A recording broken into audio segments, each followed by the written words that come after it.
ભાવનગર જિલ્લાના મહુવા માર્કેટિંગ યાર્ડમાં લાલ ડુંગળીના ભાવ 315 રૂપિયા સુધી રહ્યા। ભાવનગર જિલ્લાના મહુવા માર્કેટિંગ યાર્ડમાં આજે ખેડૂતો પોતાની વિવિધ જણસી લઈને વેચાણ માટે આવ્યા હતા। ખેડૂતોને ભાવ પણ મળ્યા હતા। મહુવા માર્કેટિંગ યાર્ડમાં છેલ્લા ઘણા સમયથી લાલ તેમજ સફેદ ડુંગળીની પણ આવક નોંધાઈ રહી છે। મહુવા માર્કેટિંગ યાર્ડમાં આજે થયેલ હરાજીમાં ડુંગળી લાલના પ્રતિ મણે ભાવ 128 રૂપિયાથી લઈને 315 રૂપિયા સુધી રહ્યા હતા।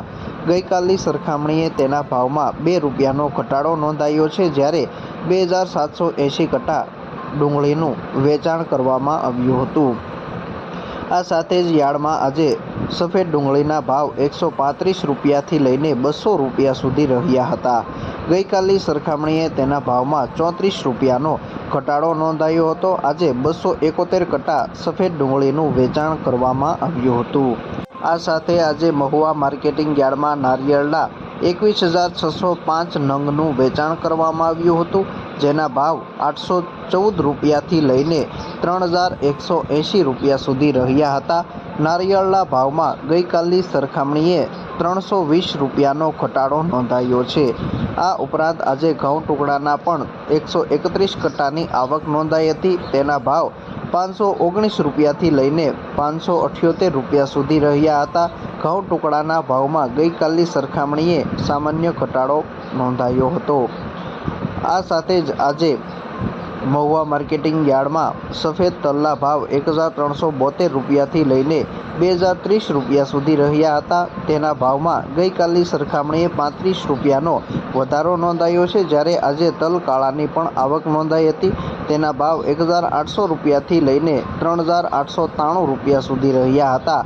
ગઈકાલની સરખામણીએ તેના ભાવમાં 60 રૂપિયાનો વધારો નોંધાયો છે। આજે 264 કટ્ટા તલનું વેચાણ કરવામાં આવ્યું હતું।